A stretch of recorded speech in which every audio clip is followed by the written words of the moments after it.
भारतीय राजनीति में ऐसे कम ही लोग हैं जिन्होंने पिछले 5 दशक के राजनीतिक माहौल को, राजनीतिक उतार चढ़ाव को न केवल देखा हो बल्कि जिया और महसूस किया हो।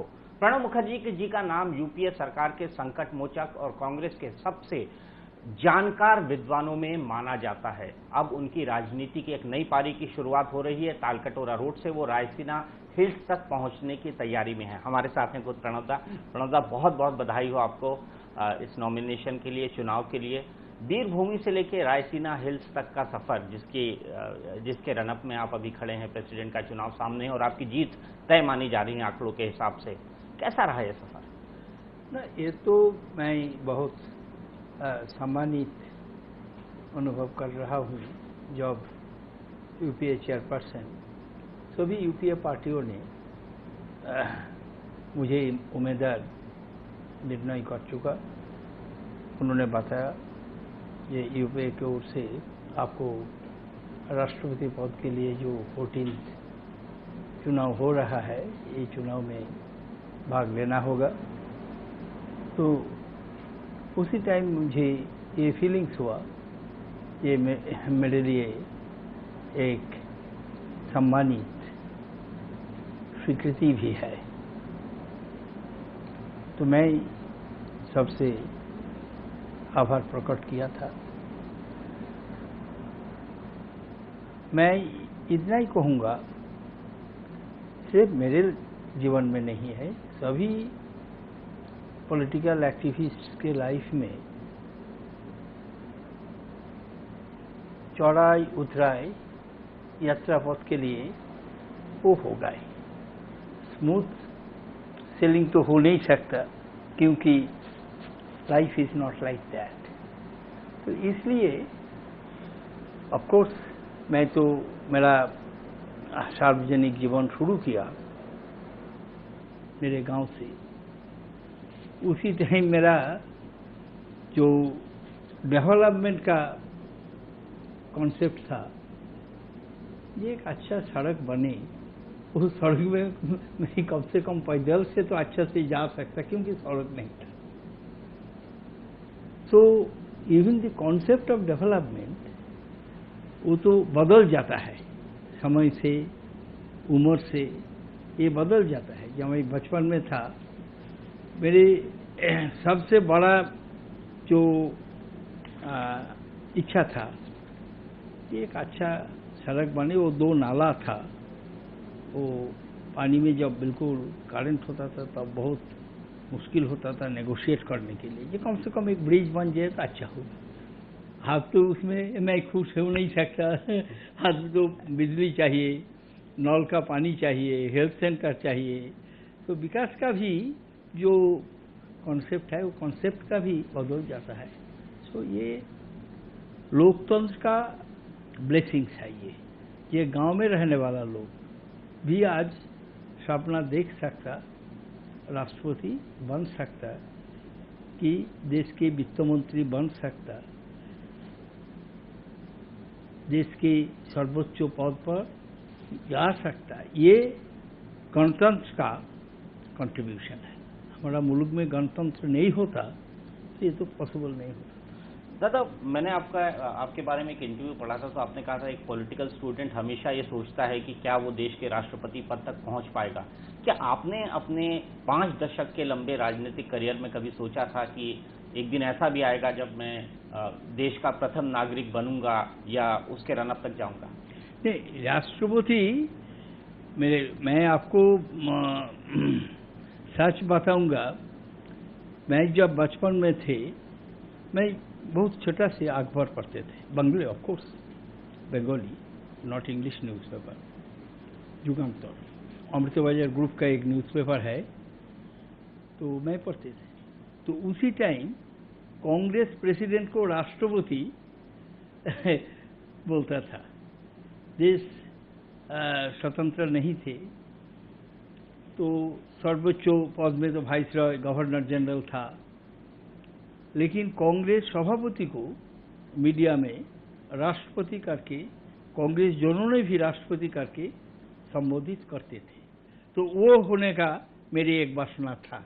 लेकिन जब रिपब्लिक हुआ तब तो सपना था कि मैं पार्लियामेंट में आऊँगा, बढ़िया पार्लियामेंटेरियन बनूंगा, पार्लियामेंट का सवाल में भाग लेंगे। वो तो डेफिनेटली माय एम्बिशन था। And many of the stalwarts who were excellent parliamentarians, उन्होंने तो मेरा रोल मॉडल था। दादा, आपने एक इंटरव्यू में ये भी कहा था, हाल ही में मैंने आपके स्टेटमेंट्स भी पढ़े कि मुझे कोई गम नहीं है कि मैं प्रधानमंत्री नहीं बना, I have no regrets for it. साथ ही साथ आपने 2001 में ये भी कहा था कि आपको लगता है आप प्रधानमंत्री इसलिए नहीं बन सकते क्योंकि ज्योति बसु और जवाहरलाल नेहरू जी और इंदिरा गांधी जैसी जो है करिश्माई नेतृत्व नहीं है आपके पास, आप बहुत अच्छी हिंदी नहीं बोल पाते हैं। और तीसरा रीजन आपने ये दिया था कि 2001 तक, अभी तक मैंने कोई लोकसभा का चुनाव नहीं लड़ा है। तो किस कॉन्टेक्स्ट में आपने ये बातें कही थी? आपको वाकई लगता है कि ये ड्रॉबैक? दो दफे लोकसभा चुनाव हार गया था। तो मैं ये मानता हूँ, ये देश के प्रधानमंत्री बनने के लिए प्रधानमंत्री का काम क्या है? संसदीय लोकतंत्र में प्रधानमंत्री तो वोट कैचर होता है, लोगों को कम्युनिकेट करने का रिस्पॉन्सिबिलिटी, जिम्मेदारी तो प्रधानमंत्री का होता है। प्रधानमंत्री दल का नेता होता है। प्रधानमंत्री का जवान से दल की नीति, दल के कार्यक्रम, जिस मुद्दे पर वोट मांग रहा है तो प्रधानमंत्री को कहना होगा। तो जो आम जनता के साथ कम्युनिकेट करने का जो भाषा है, जो लैंग्वेज है, उसमें कुशल ना हो तो कैसे ये देश का प्रधानमंत्री बनेगा? ये तो मामूली बात है। दूसरा बात जो है, कामराज जी ने एक दफे कहा, I like that phrase, no English, no Hindi, no prime minister, because Kamaraj did not know both the languages. So I knew English, but Hindi you must be there. But apart from that, the fact of the matter is that you must have a charisma to carry people with you. It is correct, कभी कभी होता है लोकतंत्र में, it is not always the big personality or superior personality come in democracy. Democracy is the rule of average.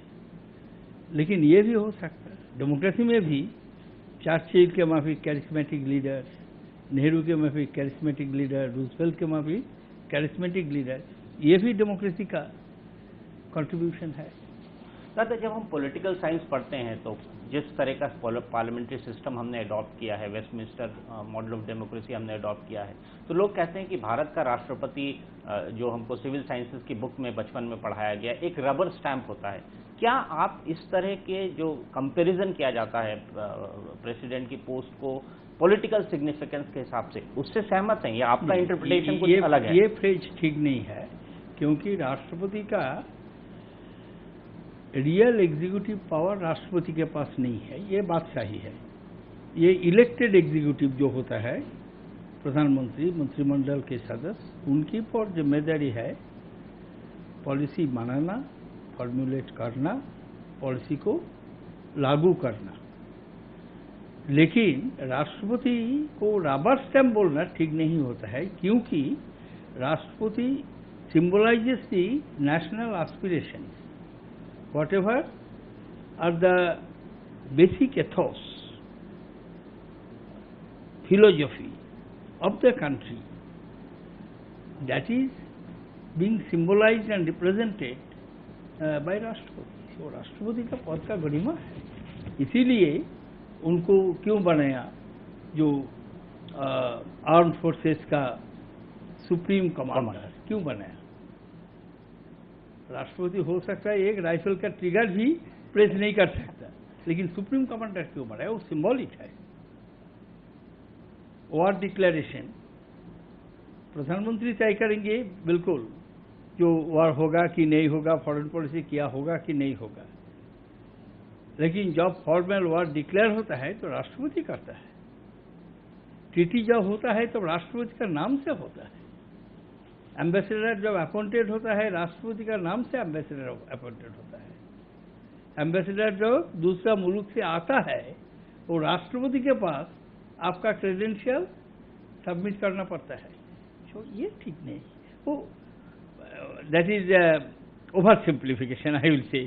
दादा, अगर हम देखें प्रेसिडेंट हाउस के प्रेसिडेंट के रोल को ओवरऑल, अगर हम उसको स्टडी और एसेस करें, तो आपको लगता है इंडियन डेमोक्रेसी में आज के टाइम जरूरत है कि एक प्रोएक्टिव प्रेसिडेंट होना चाहिए? I will not use the phrase proactive. मैं कोई विशेष शब्द चयन नहीं करना चाहता हूँ, लेकिन मैं इतना ही कहूँगा, जो हमारा देश के परंपरा के अनुसार राष्ट्रपति पद की जो महिमा, जो गरिमा है, मुझे मौका मिलेगा चुनाव होने का बाद, अभी तो मैं कह नहीं सकता हूँ, निर्वाचित होने पर मैं बिल्कुल ये कोशिश करूँगा जो पद का गरिमा, पद का जो जिम्मेदारी, मैं पूरा तरह से संभालने के लिए कोशिश करूँगा। दादा, अगर हम आज के पॉलिटिकल माहौल की बात करें, जिस तरह से ममता बनर्जी जी ने नाम का अपोज किया आपका, आप उनके साथ इतने लंबे समय से as a political worker, as a political student जुड़े रहे हैं, आपने लंबे समय तक उनके साथ काम किया है, आप हर्ट थे? आपको बुरा लगा था कि? मैं तो यही इतना ही कहूँगा, जो राजनीतिक में विचारधारा अलग हो सकता। उन्होंने एक पार्टी बनाई, she is the leader of that party. उनकी विचारधारा हमारे पार्टी की विचारधारा से एक नहीं है। ऐसा बहुत सा विषय है जिस पर उनकी विचार अलग है, हमारा विचार अलग है, ये हो सकता है। लेकिन इस मामले में जो उन्होंने अभी तक कुछ अंतिम निर्णय नहीं कर चुकी थी। मुझे उम्मीद है जो उन्होंने जब डिसीजन लेंगे तो मुझे सपोर्ट कर सकती। क्या आप उनसे मिलेंगे? आप कोलकाता जाएंगे? जरूरत होगा तो बिल्कुल मिलेंगे। ऐसा तो नहीं है, मैंने तो कहा दिया जी नहीं मिलूंगा, नहीं बात करूंगा, ऐसा कैसे हो सकता है? राजनीतिक लोगों को बीच में तो बातचीत होना ही चाहिए। बातचीत होते भी रहते हैं, हर वक्त बातचीत होता है। तथा 5 दशक से ज्यादा हो गए हैं जब आप एक्टिव राजनीति में बने रहे हैं। अब आप एक constitutional, highest constitutional office occupy करने जा रहे हैं। अगर इस 5 दशक के आपके सफर पर नजर डालें, तो बार बार जो पॉलिटिकल कमेंटेटर लिखते हैं कि प्रणब दा एक बहुत अच्छे प्रधानमंत्री इस देश के लिए हो सकते थे, हालांकि अब आप राष्ट्रपति बनने जा रहे हैं। आपने कहा आपको कभी मलाल नहीं रहा है। क्या आपको लगा कभी कि इस 5 दशक के दौरान प्रणब दा को आपकी पार्टी जिसके साथ आप जुड़े रहे, उसने कभी अच्छा ट्रीट नहीं किया, या आपको कभी ऐसा लगा कि पार्टी के डिसीजन से आप सहमत नहीं हुए? नहीं, ऐसा कुछ नहीं है। बहुत सारे विषय हो सकता, लेकिन ऐसा विषय नहीं है कि मैं प्रधानमंत्री नहीं बना, पार्टी का जो निर्णय ये ठीक नहीं था, ऐसा नहीं। क्योंकि मैं ये बिल्कुल मानता हूँ 2004 में जब यूपीए सरकार बना, मेरे हिसाब से मैं बिल्कुल सच बोल रहा हूँ, सोनिया जी को पर लोगों ने कॉन्फिडेंस रिपोज किया, यूपीए उनको लीडर इलेक्ट किया, बनने वाली थी उन्होंने, सोनिया जी। लेकिन उन्होंने जब निर्णय कर चुका था कि डॉक्टर मनमोहन सिंह बनेंगे, तो मेरे हिसाब से उनका सिलेक्शन बहुत अच्छा था। सबसे काबिल आदमी जो हमारा बीच में थे, एक विद्वान पंडित, इकोनॉमिस्ट, जिन्होंने पॉलिटिकल एक्सपीरियंस भी था। 8 साल प्रतिपक्ष का नेता था राज्यसभा में, उसके पहले 5 साल देश के वित्त मंत्री था, बहुत सारे काम तो किया। लेकिन इतना अनुभवी व्यक्ति को सिलेक्ट करना बहुत अच्छा हो। दादा, ये लोग लगातार 2004 में लिखा गया कि दादा टॉप पोस्ट पर इसलिए नहीं पहुंच पाए क्योंकि सोनिया जी उन पर भरोसा नहीं करते हैं। हम तो बहुत तटस्थ रह के इन तमाम चीजों को देखते हैं और लोग अखबार में लिखते हैं। हकीकत क्या है इसकी? क्या वाकई कोई भरोसे की कमी? ये कैसे हो सकता, आप बताओ मुझे। आपका लीडर आपको कहेंगे ये देखो तुमको ये काम करना होगा, ये काम करने के लिए कोई दूसरा आदमी नहीं है, मेरा नजर में नहीं आता है। ये lack of confidence, lack of trust, और it is expression of trust, expression of confidence. जब ये सवाल आया था 5 साल पहले, कुछ लोगों ने सजेस्ट किया कि मुझे राष्ट्रपति पद के लिए यूपीए से उम्मीदवार बनना चाहिए, तो उन्होंने मुझे कहा, कांग्रेस प्रेसिडेंट ने मुझे कहा कि मैं इससे सहमत नहीं हूं, इसलिए ये कुछ काम है जो आप कर रहा है, ये काम आपको ही करना होगा, मेरे नज़र में अभी तक कोई दूसरा आदमी नहीं है। तो मैं कैसे ये समझूंगा कि ये मेरे पर कॉन्फिडेंस नहीं है और लैक ऑफ ट्रस्ट। मैं ही तो समझता हूँ कि ये मेरे पर पूरा ट्रस्ट है, इसलिए उन्होंने खुद मुझे कहा।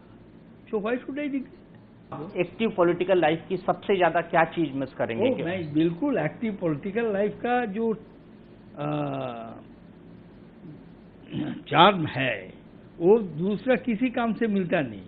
आप हर वक्त लोगों को पास रहेंगे, लोगों को साथ चलेंगे, उनका प्रॉब्लम्स सॉल्व करने के लिए कोशिश करेंगे, और खास करके मेरे नैक है पार्लियामेंट्री एक्टिविटीज़ में, पार्लियामेंट्री प्रोसीडिंग्स में, तो ये तो बिल्कुल पार्लियामेंट से बाहर रहना थोड़ा रोज के लिए। लेकिन मैं ये पहले ही निर्णय कर चुका था 2009 का चुनाव के बाद।